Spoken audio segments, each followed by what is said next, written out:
guys, I just wanted to say welcome to another video. Today I'm just going to talk to you very quickly about plans that I have for my channel going forward. I do plan to stream a lot more, maybe here on YouTube or maybe at a future date on Twitch. It depends on how it goes. And also I do want to start doing weekly gaming news like what I'm doing now, more when I talk to the camera and talk to you guys instead of doing gameplay footage of the actual game itself. We know within the next month, I've talked about this a lot, Elden Ring's coming out in 3 weeks, but they are releasing footage almost every few days about this game, and it looks pretty good. In fact, it looks great, but I haven't got the time to edit and to put the footage together. So from now on, maybe it will just be talks like this, and I hope that you would join me as we progress and I add better things like better lighting, better stuff for my background, and any information you can give me on how to improve my channel. I am going to welcome this, you know. So please, today I will be streaming later in around, I don't know, an hour or so. But I hope you enjoy the content that I'm going to be putting out in the future. And you know, we can get through this. Elden Ring is going to be next. Afterwards, I'm going to be doing some Horizon Forbidden West. But I want to add more and more footage like this where we can talk about weekly gaming news and discuss this. And I think this is the best format for it. It's just me talking to you guys, and we can just relax, you know, and have some fun about it. Okay guys, I'm going to leave you the rest of the footage that was released this week of Elden Ring. Enjoy it, and hopefully you will look forward to the progress that I make in the future. Hey, welcome guys, and welcome to the Castle Morn clip from Elden Ring that they released recently. Yeah, you can go ahead and all laugh at my really ancient headset. It's like 15 years old, but these are the best. These are like Turtle Beach, and they were great for the time. Okay, we're going to watch the video through. As you can see now, the graphics, I'm like really impressed with them, how they look. Look at the castle in the distance, like it gives you that feeling you want to explore it, yeah. And obviously, as you see, as you're going to go along, the handling the horse. Anyway, I'm going to be quiet and we're going to watch for a bit.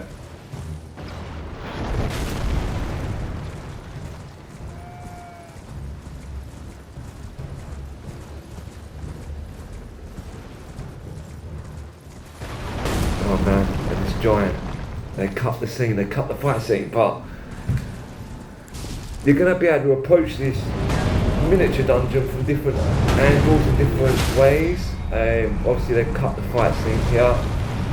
It's like the Tower Knight from Demon Souls. Attack the Achilles and then go for the head or the stomach. Yeah, the kill animation is great. Watch. Perfect. And then you're going to be able to go up, and obviously we're going to explore the dungeons. Here, the smaller dungeons, you will get like better weapons to upgrade, obviously, for the legacy dungeons. So, yeah, and there'll be like a miniature boss fight at the end then. It won't be as hard as the legacy dungeons, but it'll still be a challenge, and you'll get a decent weapon at the end of it, hopefully.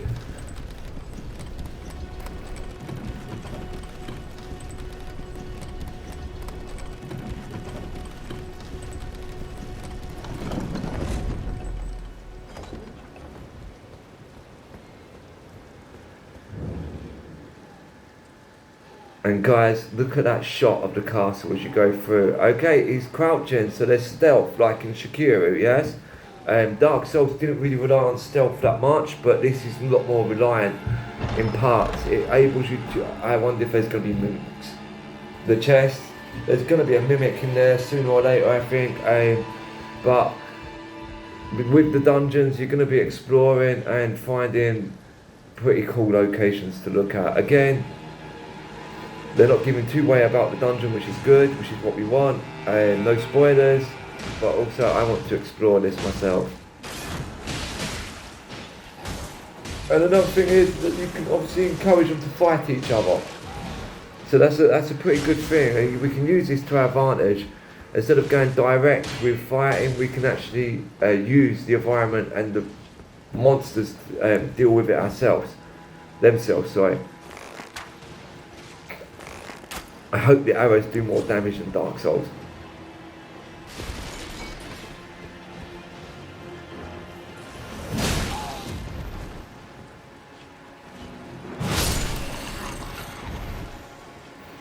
And that is one good looking person, yes?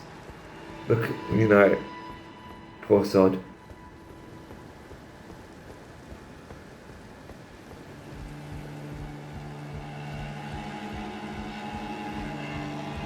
And down the bottom, you have jellyfish. I guess these are going to be kind of a pain, I guess, from time to time. I'm guessing they're going to have some form of poison damage.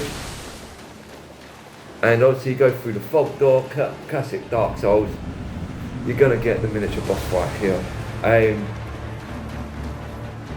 Which looks really cool.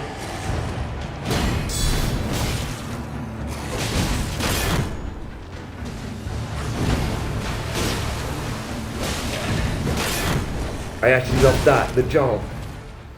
The swiping and the jump in Shakira, it was always great. It used to keep me off guard. Anyway, guys, that's the first clip.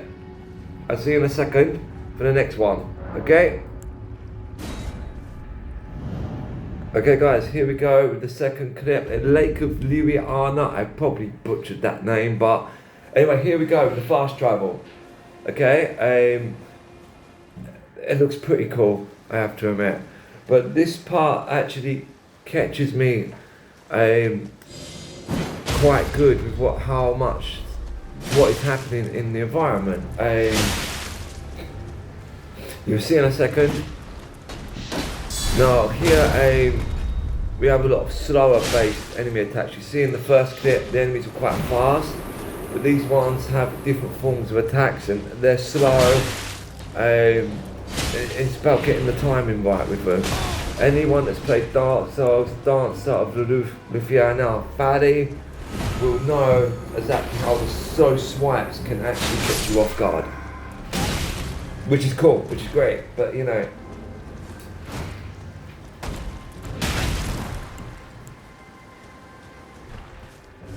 And plus it's a difference on the character design and different enemies, and so far I've seen a vast amount of enemies. Most of the time with Dark Souls, the enemies look quite a lot similar, but in this they seem to be more varied, and that's pretty cool.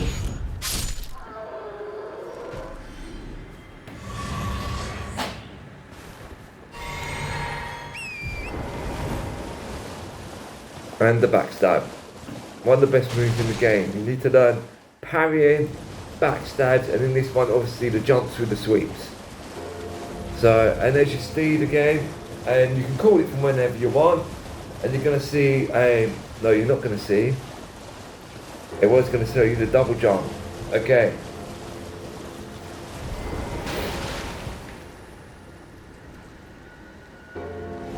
Here you see on the left you've got something really big moving. I'm not sure what. It's got a dungeon on its back. So can I use my steed to get onto that? Onto its back and into the dungeon? Or can I kill it to get into the dungeon? Or can I jump off a cliff? And also here you have some form of spirit that you're going to follow. And obviously it may take you to items. It may take you to, sorry. take you to another dungeon. Or it could be a trap, so only time will tell.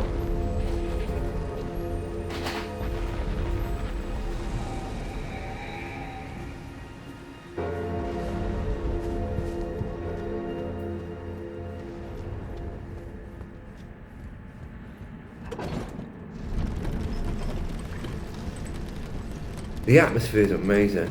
I have to say, From Software have done a great job. They always do a great job with the atmosphere and the level design of their games, and anyone who's played Dark Souls knows how well the level designs work, and this is why I'm so excited. You've got like an open world, but loads of little parts like Dark Souls to explore with that amazing world building that they do, and discovering the lore. The lore won't be told to you through cutscenes, it's going to be through picking up items and reading the items and discovering it this way, which to me is much more interesting. You can play the whole game without knowing what's going on, or you can stop and read everything and know perfectly what's going on.